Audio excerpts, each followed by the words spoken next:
space, the energy of the Institute. That's here. Full moon, Sagittarius, Sun in Gemini. Along with it was a lunar eclipse, partial lunar eclipse, and so it didn't quite cover the whole moon. I don't know if any of you have ever experienced the lunar eclipse. It's quite a fascinating phenomenon. You go out into the night, and it takes about 3 hours. That's fascinating in itself, but along with that, the light that's cast on the earth, it's stuff mystery is made out of. Today we usually take a mystery and make it into a horror story, so you hear about vampires, werewolves, and all that stuff going across the hills and mountains. Sidebar. I like to ground is ready to receive. There's an aspect that is in play right now. Venus is conjunct Mercury, so your mind and your values have an opportunity to work together to get exactly what you want. You have to be focused on, which brings us to the next point. Do you know who you really are? Everybody's going to say, yeah, I know who I am, I know who I am. And I'm going to challenge you today. Say, okay, if you know who you are, if you don't see the answer, you wait to get over it. And if you don't tell me yes right away, then I'm saying you're not realizing fully who you are. We all have a body, everybody knows we have a body, physical. We deal with that every day. Along with that, another component of us is a soul. You have a soul that works in that body. And it works very well. It's protected you all your life. It's gotten you through a lot of things. It's always trying to make you feel good. It's looking for the best way for you to feel good. And so we live in those feelings. Always trying to feel good. We also have another tool in our makeup. It's our spirit, and that's connected to our thinking. A lot of us don't use that all the time, or we use it behind the soul nature, behind the feeling nature. Doing this for eons, for thousands, I'm going to say millions of years, has gotten us to the place we are today in the world. Not thinking clearly, following our feelings, we find ourselves in a dark place. The ancients knew that we were going to come to this point. And so they prepared the ground, just like I am endeavoring to do today. And they gave us the sciences, the mother science, I believe, is astrology. And it tells us just how things are going, just how things are right now. And you can compare it to your life and see. Because you're the final judge of everything in your life. Everything that you say is true for you. I would advise or caution you against trying to convince somebody else, convince another person of your truth. And it would be good also to listen to their truth. Even if you think it's wrong, listen to it and see what you can get out of it. And that brings us to this full moon. It's in Sagittarius. Sagittarius is all about the truth. Its symbol is an eagle.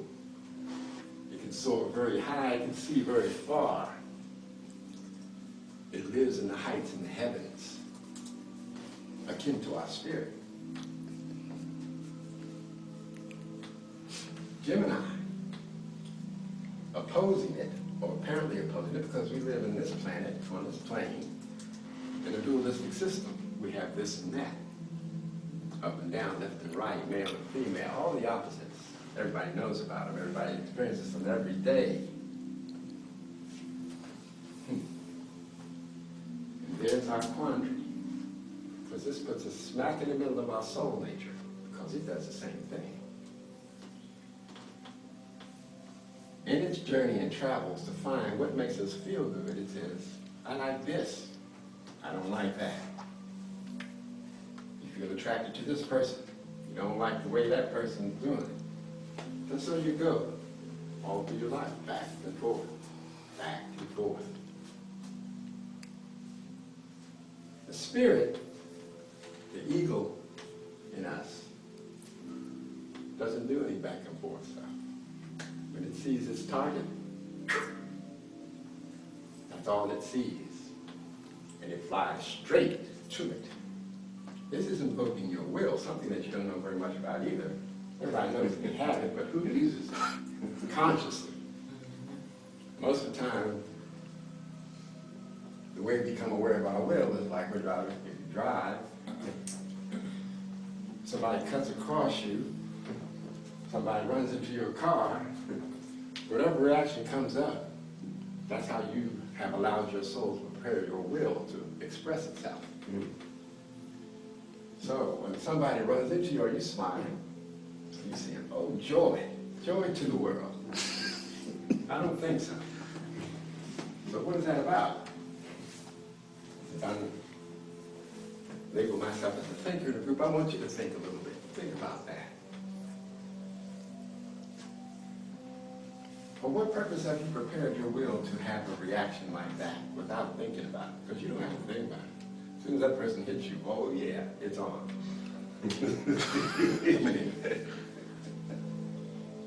Back to the moon, that's what we're talking about. Now the symbol of this moon, interesting enough, is an owl sitting in a tree at night. Now an owl, that's a pretty big bird too, if you've ever seen one. It's also a predator. Unlike the eagle though, it works at night. And you can compare the night to the spirit because people don't see the spirit. It's invisible. And the things that the owl is capable of seeing, most people miss. And so the symbol is asking you to awaken that owl in you. Some of the makeup of the owl is one ear is pointed up towards the heavens, the other ear is pointed down towards the ground, so it can hear everything that's going on both sides. So some kind of way Mother Nature has built this predator that even though it has two ears, it's hearing one thing. Whatever it's looking for, it's going to find. And the owl, just like that eagle, has really good eyesight, especially it's even better at night. Makes it able to see what's really going on. These times are asking you what's going on in your life that you haven't been paying attention to. Now this lunar eclipse that we just had, it's very unique in the sense that, well, I'm going to give you a couple of things that what makes it unique. One, that it's occurring 1 degree away from the galactic center, and everybody has heard about 2012 and what was supposed to happen, what did happen. Most people didn't pay attention to it, they didn't notice it, they couldn't see it, because it was a spiritual change that happened in the world. And even though people were going along like nothing has changed, everything has changed. They just aren't aware of it, and they're going to see it in a minute. We just had a solar eclipse 2 weeks ago in Taurus. And he was saying, pay attention to what's going on in your life. This is a good time to let go of things that aren't working anymore, that are too heavy. Why are you carrying this baggage? You've had it for a long time. Have you cleaned out your basement? Have you cleaned out the attic? And I'm not talking about just in your house, I'm talking about in your life, in your mind, in your makeup. Because your soul carries all these things all the time. It's carrying it all the time. It's getting heavy. The soul doesn't complain. It says, I'll do this for you. Back and forth, up and down, yes and no. What are you going to do? You have a choice to make, it seems. Do you know that you have a choice to make? Well, I hadn't thought about that. I went to a meetup yesterday, a law of attraction meetup. There were several Caucasians in the group. They had interesting questions. They were not as conscious as this group, and so I wasn't surprised by a lot of their questions. But they assumed, pretty much as a group, the guy that was speaking for him said that he wanted to know how to be happy, how to live in the moment, to sustain that. And I said, well, if you ask a question, you have to be very clear on what your question is asking, otherwise you're going to get an answer that's not going to answer the question that you're looking for. In order to do that, you have to be connected to your spirit. So I'm going back to what I was talking about before, endeavoring to keep all this connected so you can see and hear. Nature has given us what it's going to do, what it's going to move, and it moves